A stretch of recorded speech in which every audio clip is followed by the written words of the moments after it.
their money's worth, the show that focuses on value. I'm Judith West, and our guest today is Nancy Anderson, Director of think tank Financial Finesse, right? Financial Finesse. Boy, that's a good title. I like that. A lot of us would like to be able to finesse our finances. Right? So let's get started, Nancy. Thanks for being on the show. It's a pleasure. What is this? Explain your title, Think Tank Director Financial Finesse. Give us a little background. Well, Financial Finesse is an unbiased financial education company. So we have certified financial planners who only do education. We gave up all our licenses. And so one of the things that we do is all kinds of different services. So all you do is explain financial education. We give guidance okay. to employees, and our clients are the employers. So you are a company that is hired by employers to explain to their employees how to use the different benefits of the company offers. Is that correct? Yeah, that's correct. And we also talk about all kinds of financial education. Buying a home, we talk about getting out of debt, anything that can help an employee. So you almost offer a financial literacy course. Really, that's what we do. Oh, it's wow. Workforce, yeah. To the workforce. Yeah. So okay. it's wonderful as a planner. Yeah, I can say. So are you hired by Fortune 500 companies? What's your population? Yeah, we do medium-sized companies and larger companies. It's usually the best companies to work for that really want to help out their employees. And we also work with credit unions. Oh, wow. So sometimes you have a credit union, you'll see the content up on their site. That's us. Oh, that's you. Okay, good. So honestly, it's all, you're being retained by companies to educate their employees is almost like an additional company benefit. It is a wonderful benefit. It's a wonderful benefit. Yes, yeah. You add it to the list of benefits, and obviously people really need it. Yeah. So you do some individual counseling with employees also. Okay. Yeah, we do that in person and on the phone. Okay. Let's talk about this. A hot topic today, and I would imagine it would be so at most employers that you go to, is a hot topic is retirement. I don't know a heck of a lot about retirement in the big corporate world because I'm an entrepreneur, but are you talking now like about 401ks? Is that the kind of thing you're talking about? Buying your own company stock? Is that the kind of thing you talk about? Yeah, exactly. It's anything that can help an employee retire. Okay. So what are the traditional, let's take a little bit of time. We know what we have in time to kind of to touch and cover a few of the hot button issues. So let's start with retirement. So what typically are the benefits that an employer would offer toward retirement? Well, one of the things that they're not offering now is a defined pension plan that many employers are phasing out the defined benefit plan, the traditional pension plan, but they are offering the 401k. Okay, so let's talk a minute. Is the 401k safe, Nancy? Depends on what the investment that you put into it. So well, who makes that decision? Well, the problem is the employees do. So the decisions are put now onto the backs of employers. And is the money matched by the employer? Sometimes it is, and that's a key point, is that it's really important for employees that have that match to make sure that they capture it because it's free money. So does that mean dollar for dollar there's a match? Some companies, the best companies, will usually do a dollar for dollar up to a certain percentage. So for example, they might go a dollar, Well, does the employee get a statement showing that? Yeah, it's really nice because you'll look at your statement and you'll see that can I stop you for a minute? You said the magic word. Look at your statement. Yeah, I did. I know. I don't want to interrupt you. You're supposed to look at it. But I know folks that don't look at these statements. Well, that is one thing. If you do look at your statement. So yes, so rule of thumb, look at your statement every quarter. It doesn't mean you have to do anything about it, but you can see the company match there. If you're getting the company match, then you just jump up and down with excitement because many companies don't have a match, but that's free money and that's going to help you with your retirement. Okay, so we got through that. Okay, so the money there in the match house, but what about where this money is going? What about the type of investment that's being made? Do folks make that on their own, or is it how do you get educated in what to? It's hard enough when you're doing it with a with a broker, let alone through, I guess with 401k use a broker too, right? Well, every company, or plan manager. Yeah, every company has a plan provider, and the plan provider obviously will give lots of information. So you mentioned, working with a broker. You can work with your own broker, and your broker can help you choose the options in your 401k. Or the company can provide, companies like us, unbiased financial educators who come in and give you guidance around that. The plan provider is another place. And sometimes the company will have an online education, because there's, the younger generation, the Gen X and Gen Y, they want to do everything online. So there are online tools and resources that employers provide. But Nancy, I want to ask you something. Who can you trust? That's a really good question. Yeah. So coming back to that's really why Financial Finesse was formed 10 years ago. Our CEO, Liz Davidson, started with financial education. A woman? Yeah, a woman. Oh, wow. Yeah. No wonder I like you already. Go ahead. You'd love her. But she started when financial education wasn't even an industry.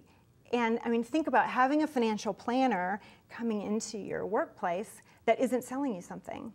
Well, yeah. Yeah, that's how you, Or telling you something that, I read something funny about brokers, and not just brokers, others.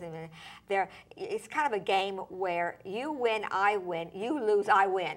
Except it tends to be a bit one-sided in investing in the market.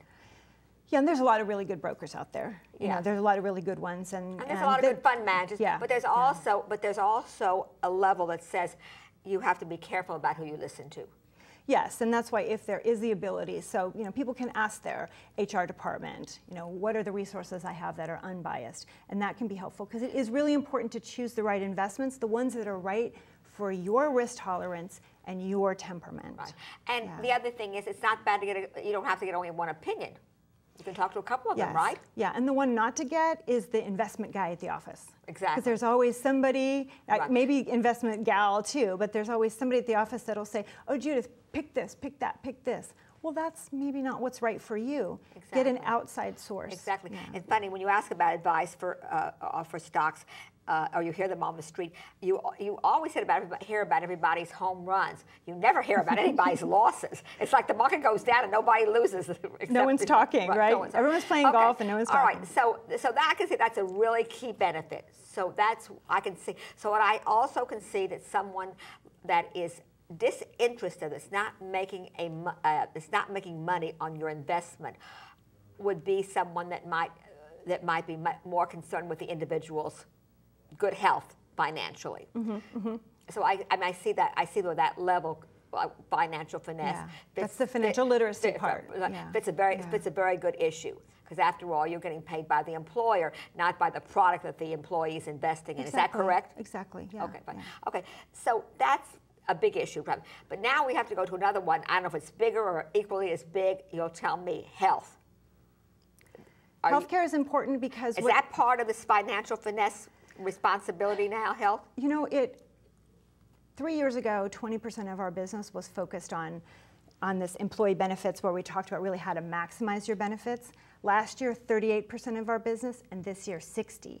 And a lot of it is health, trying to help people pick the right plan. All right, well, so we want to get into this, but we want to be conscious of our time too. So let's just talk about health. How do you guys help in health? I think picking the right health plan, so just something general that your viewers might be interested in is how to pick the right health plan. And you can save money on your health plan. Like, for example, if you're really healthy, maybe somebody that's younger, or maybe that's somebody that's really healthy, you might not need to pick the robust plan. You might want to pick the one. Would you get that choice if you're an employee? Many employees do have a choice. With the new plans are the high deductible plan. So you pay out of pocket, maybe, let's say your deductible is $1,800 a year, but then your premiums are a lot less. So somebody that's maybe a little bit younger, they don't have health problems, they don't have asthma, that kind of thing. If they have heart disease, they don't have any of those biggies. But you got to have the $1,800 in savings to pay that deductible, but then your premiums can be a lot lower. But you know what you could do? I mean, you could take the difference between the premium, the lower premium, the higher premium, and you could take that difference away and put it away and save it for yourself. And if you don't spend it, you have a nice little rainy day. I could qualify to work for you guys. You could, yeah, we're going to hire you. And then take that one step further and set it up automatically to transfer from your checking to your savings. Right. You do that, and then you can save money on your health, on your and you might premiums. wind up not only with saving on your health, but it's kind of called self-insuring, right? Yes, exactly. And then as that builds, you could save that, invest that in something else, maybe put it into the 401k, something like that, once it's built up a little bit. Okay, so good. So we have good retirement health. What else do you got? What else is important? Well, we just talked about savings. I think one of the problems we've okay. seen in this country is a lot of people haven't had a good, robust savings plan. Like they haven't had a good emergency fund. Well, some folks are getting mighty scared. Yeah, well, or have gotten mighty scared already. Well, people were using so what their about savings? But what incentive is there to save these days, Nancy, when if you put under the mattress, you get just about as much? Yeah, the 0.25% interest doesn't really excite you very much. But still, yeah. But it's a habit. Yeah, the thing is you have to realize that savings isn't an investment, okay? Investing is different. The emergency funds, the savings is your basis for your financial planning. So I was just going to say, get over it. You're not going to earn a lot of interest on there, but that's what's there for the rainy day. So you may not earn a lot of interest, but you might sleep better at night. Yeah, and you need it. Yeah. Well, yeah, think about the difference. If you have 1 month's expenses in savings versus 3 months or 6 months, you can sleep better. It does reduce your stress. And then you take the difference and you can start investing in, and you can actually maybe invest in something that's a little more aggressive that could earn more in the long run. And it may actually earn you a higher retirement. Exactly. Yeah. So, and especially, I don't want to jump back and forth, but we have a few minutes left. I just want to ask you a question. Sure. When did you start planning for your retirement? Yesterday. You should start planning. So forget being young and free and all that.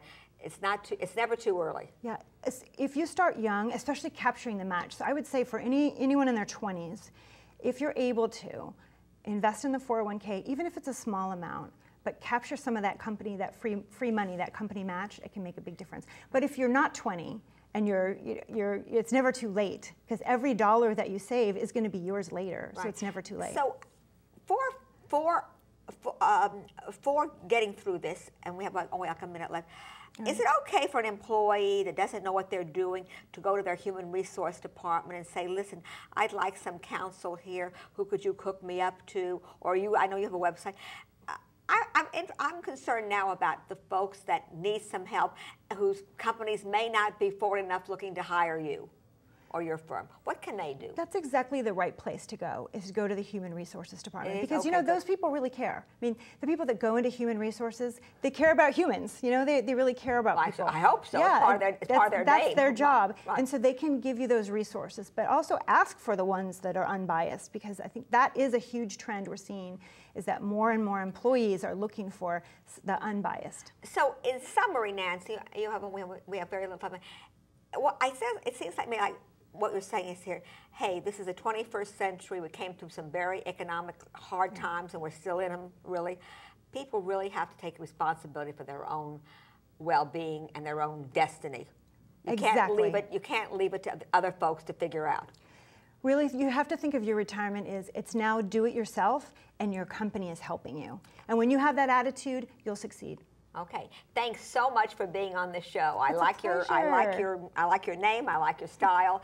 And in fact, I have a few questions of my own. Can I call the think tank director directly? I'll give you my direct line. Please do.